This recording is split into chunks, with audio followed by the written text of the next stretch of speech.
Welcome back classes. अब मौलाना फजलुर रहमान आज कुछ दिनों के वक्फे के बाद वो एनर्जी अपनी रीगेन करके और दोबारा से आए और बड़ी उन्होंने अगेन उनकी स्टेटमेंट्स इस वक्त एंजॉयबल इसलिए हो रही है क्योंकि उनकी जान को आई हुई आप एंजॉय करें, बिल्कुल ठीक हो गया, शाबाश है।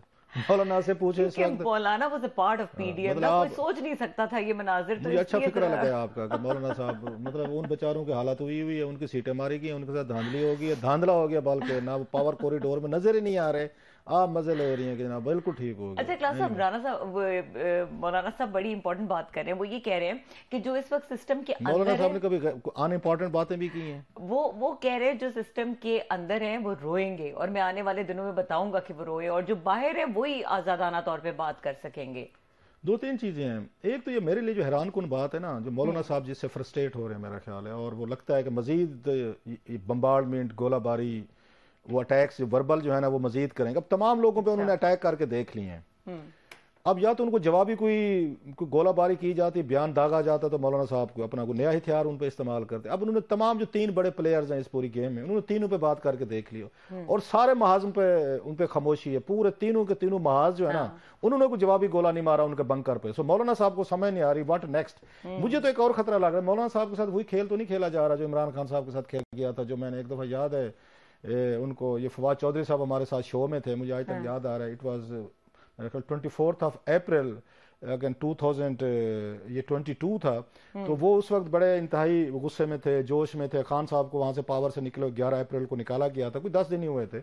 तो वो उस वक्त जब इन बम्बार्डमेंट से गुफ्तगू कर रहे थे चौधरी साहब, तो मैंने उसको कहा था, मैं क्या आपको लगता नहीं है कि आपको शायद किसी कोई प्लानिंग के तहत आपको ढील दी जा रही है, आपको रास्ता दिया जा रहा है कि आप चढ़ते हैं और किसी दिन ऐसी लूज बाल करें जिससे वो लपेट लें आपको। और वही हुआ कि फिर 9 मई हुआ, सेम उन्होंने उनके साथ किया था, अल्ताफ हुसैन साहब के साथ किया था, आपको याद? उनको ये एग्जांपल आपने दी भी थी, मैं दी भी थी ये वाली कि मैं चौधरी साहब तुसी आप जो अपने आप को समझ रहे हैं ना कि अपन ही भगवान है इस वक्त, और खान साहब को कोई रोकने वाले नहीं है, उनके हम ही हैं और हम ही हम हैं।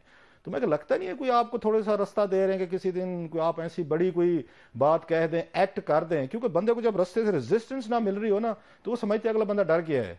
तो फिर ऐसा ऐसा वो अपना बेंचमार्क लेवल जो है ना वो बढ़ाता जाता है, जैसे वॉल्यूम का लेवल बढ़ाते हैं, गेम के होते हैं नेक्स्ट लेवल, तो नेक्स्ट लेवल बढ़ाते जाते हैं। सो ये अल्ताफ हुसैन साहब के साथ भी ये हुआ, इमरान खान साहब के साथ भी वही हुआ।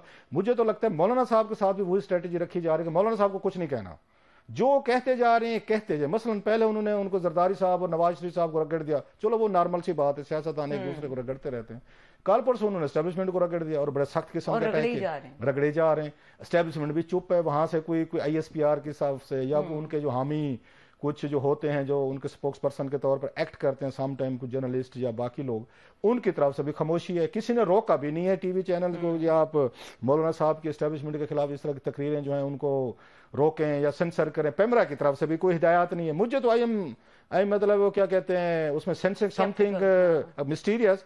तो मौलाना साहब को भी उसी तरह का रास्ता दिया है, मौलाना साहब अब चढ़ाई करते हैं। अब इसमें फर्क ये है कि मौलाना साहब के जो फॉलोअर्स हैं क्या वो उसी तरह अल्ताफ हुसैन साहब और इमरान खान साहब की तरह हैं, या वो ज्यादा पावरफुल हैं और उन पे हाथ डालना या मौलाना साहब को उस तरह करना जैसे उन्होंने अल्ताफ हुसैन साहब या खान साहब के साथ किया, इतना आसान नहीं होगा।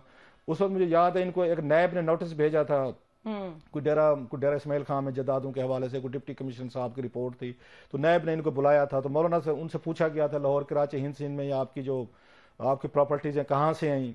तो उन्होंने उनके डिप्टी साहब ने एक बयान दिया था, जनाब कि अगर आपने हमें बुलाया तो फिर हम पेशावर में बैठ के हम धरना दे के हम वहाँ घेराव कर लेंगे। उसके बाद उनको नहीं बुलाया गया था। सो मौलाना साहब की धमकी उस वक्त काम वो कर गई थी।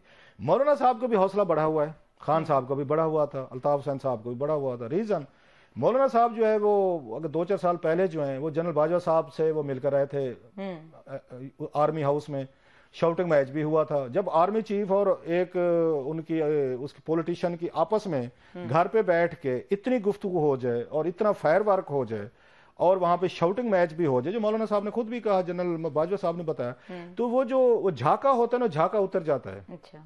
ये मतलब सबसे ज्यादा होता है कि जनाब अच्छा बस ठीक है जी, कि یہ اسٹیبلشمنٹ ہو, فوج ہو, آرمی چیف, بس ہماری طرح کے انسان ہی ہے نا یار, ان سے لڑا بھی جا سکتا ہے, ان سے بحث بھی کی جا سکتی ہے, اور ان سے ہم ڈیبیٹ بھی کی جا سکتی ہے, شاؤٹ بھی کیا جا سکتا ہے. لیکن کلاس صاحب آپ کا ظاہر ہے مولانا پہ جس طرح آپ انالیسز دیتے ہیں وہ زیادہ ڈیپلی آپ انالائز کر سکتے ہیں. جو بانی پی ٹی آئی کے ساتھ معاملات رہے ان کے پاس بیانات اور پریشر بلڈنگ کے علاوہ کچھ خاص تھا نہیں. مولانا کا معاملہ تھوڑا ڈیفرنٹ ہے. وہ جس طریقے سے وہ کہتے ہیں نا کہ جب ساتھ مل کے بیٹھتے ہیں تو then you have more to reveal. اور مولانا میرے خیال سے یہ ابھی صرف سٹیٹمنٹس کی حد تک ہیں اور پریشر بلڈنگ کی حد تک ہیں. اگر یہ واقعی اس کو پرسو کریں تو یہ کافی ڈینجرس نہیں ہو سکتا دونوں سائڈ کے لیے. اور مولانا کی بات کو, ان کی جو یہ پریشر بلڈنگ ٹیکٹکس ہیں ان کو سنا کیوں نہیں جا رہا, کوئی آفر کیوں نہیں دی جا رہی؟ آج خیر مولانا صاحب نے خود اس کی وجہ بتائی ہے. انہوں نے اس تمام پروسیس کو انٹرنیشنل کنسپیریسی کے ساتھ جوڑا ہے انہوں نے, وچ واز ایکسپیکٹڈ. پہلے انہوں نے لوکل پہ جوڑا کہ انہیں ہرایا گیا ہے, ان کی سیٹیں ہرائی گئی ہیں اور ان کے ساتھ زیادتی ہوئی ہے, دھاندلی ہوئی ہے, وہ ساری چیزیں جو ہے نا وہ سب کچھ ہم نے دیکھا, فیئر انف. آج انہوں نے کہا جی 9/11 کے بعد جو ہم نے یہاں پہ تحریکیں چلائی تھی اینٹی امریکنائزیشن کی, اس سے پوری دنیا میں امپیکٹ ہوا اور امریکنز ہمارے خلاف ہوئے. پھر انہوں نے کہا جناب طالبان کی حکومت ہے افغانستان میں, تو وہاں پہ ان کو بھی امریکنز یا یورپین پاورز کو خطرہ ہے. حالانکہ اس وقت ہم دیکھ رہے ہیں کہ امریکنز اور طالبان کی بڑی اچھی کوارڈینیشن چل رہی ہے, وہ داعش کے خلاف دونوں اکٹھے ہوئے ہیں وہاں پہ امریکنز اور طالبان جو ہیں. لیکن انہوں نے کہا کیونکہ طالبان کے ساتھ میں نے افغانستان کا دورہ بھی کیا, آیا گیا, قطر کیا, تو میرے تعلقات اچھے سے, اس سے بھی ویسٹرن پاورز مجھے ہرانا چاہتی تھی. سو لنک آج انہوں نے بنا دیا ہے. پھر اس میں اسرائیل بھی آ گیا, وہ غزہ بھی آ گیا. انٹرنیشنل نے پرسپیکٹو دے دیا ہے کہ مجھے اسٹیبلشمنٹ نے اس لیے ہرایا ہے کہ ان کے اوپر عالمی دباؤ ہے. لوکلی طور پر وہ زرداری صاحب اور اسٹیبلشمنٹ یا ان کو نواز شریف صاحب کو وہ کرتے ہیں. جو اصل چیز ہے میرے لیے حیران کن, جو مولانا صاحب کے لیے بھی ہونی چاہیے, یہ تو ایک ہی گروپ تھا, اب ان کو کسی نے فون تک نہیں کیا. نہ زرداری صاحب نے کیا ہے, نہ انہوں نے نواز شریف صاحب نے کیا ہے, نہ ان کو شہباز شریف کا, مطلب کوئی ان کو بلا نہیں رہا. میں وہ بس سخت لفظ ہو جائے گا, مولانا صاحب کو میں بڑی عزت کرتا ہوں, میرے وسیب کے ہیں, کہ کوئی گھاس نہیں ڈال رہا.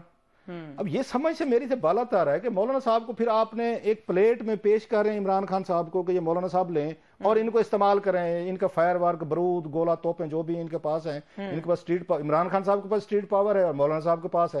تو کیا یہ سمجھ کے آیا ہے کہ انہوں نے طے کر لیا زرداری صاحب نے, یا انہوں نے اس کے بعد یہ نواز شریف صاحب, شہباز شریف صاحب نے کہا ٹھیک ہے جی مولانا صاحب اور عمران خان صاحب کو چھوڑ دیں, یہ سڑکوں پہ رہیں, ہم 5 سال بیٹھتے ہیں, کیا کریں گے, جو انہوں نے آنے تقریریں کرنی ہیں, یہ پہلے بھی ہوتی تھی, ہم بھی کرتے رہے, انہیں بھی کرتے رہے, ہمیں حکومتیں مل گئی, میں صدر ہوں, وہ وزیر اعظم ہے, بیٹی وزیر اعلیٰ بن گئے, بس ٹھیک ہے بیٹا ابھی وزیر خارجہ بن جائے گا, یہ لوگوں کو تقریریں کرتے رہیں.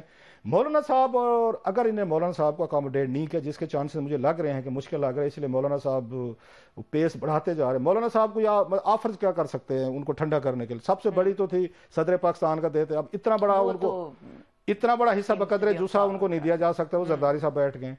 باقی جو سیٹ بچ گئے اس کے لیے اس وقت ان کے لیے مین جو ہے وہ ہے یا تو ڈپٹی چیئرمین سینٹ دیں, ان کی پارٹی کے پہلے بھی رہے ہیں, یا ان کو ڈپٹی اسپیکر دیں قومی اسمبلی کا, یہ بھی نہیں دیتے, پھر ان کو گورنرز دیں, یہ کے پی کے اور بلوچستان کے, لگتا ہے وہ بھی نہیں ملنے والے. مولانا صاحب کو پتہ ہے یہی دن ہے 4-5 جب آپ اپنا کوئی اس دیگ میں سے کوئی حصہ لے سکتے ہیں. اگر یہ 4-5 دن بھی نکل گئے تو مجھے کچھ نہیں ملنا. سو مولانا صاحب کے بیانات میں جو تیزی آ رہی ہے, بمبارڈمنٹ آ رہی ہے اور اٹیکس آ رہے ہیں, اس کے پیچھے یہ ریزن ہے. مولانا صاحب سے پی ٹی آئی کے حوالے سے بھی سوال ہوا, اور پی ٹی آئی کے بارے میں ان کی پوزیشننگ کچھ سمجھ میں نہیں آ رہی. میری ملاقاتیں تو بہت جلدی میں ہوئیں, لیکن آج وہ کہتے ہیں کہ جی ہم گھر آئے مہمان کی ہمارا کلچر ہے, ہم عزت کرتے ہیں, اور تو ٹھیک کہہ رہے ہیں, کوئی گھر آئے گا. Like what is his position actually with P بھائی؟ ٹی بات آئی. یہ ہے کہ اتنا بیڈ بلڈ ہے عمران خان صاحب اور مولانا فضل الرحمان صاحب میں کہ ایک رات میں تو برج نہیں کیا جا سکتا. کریں گے تو کوشچن اٹھیں گے, ہم بیٹھ کے ہم اس میں سے بہت ساری چیزیں ہم ڈھونڈ لیں گے. مولانا پرانے کلپس نکال آپ وہ پرانے کلپ, سو آپ نے تھوڑا سا پروسیس ٹائم دینا ہوتا ہے, تھوڑا سا مطلب موت دکھا کے بخار کے لیے راضی کرنا ہوتا ہے, تو تھوڑا تھوڑا آپ نے ایستا ایستا. سو مولانا صاحب نے پہلے دن 2-4 بیانات دے دیے, انہوں نے بھی دے دیے.